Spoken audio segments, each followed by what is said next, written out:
వైకుంఠ ఏకాదశి పర్వదినాన వైష్ణవ ఆలయాల్లో వైకుంఠ ద్వార దర్శనం కోసం భక్తులు పరితపిస్తుంటారు.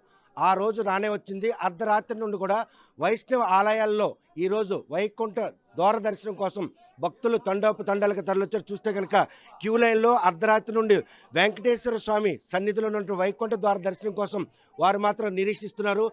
ఏదైతే గతంలో జరిగినటువంటి ఘటనలు ఉన్నాయో పునరావృతం కాకుండా పోలీసులు కూడా కట్టుదిట్టమైన ఏర్పాట్లు చేశారు. భారీగా క్యూ లైన్ లేకుండా భక్తులు మాత్రం శీఘ్ర దర్శనం కల్పించే విధంగా చర్యలు చేపట్టారు.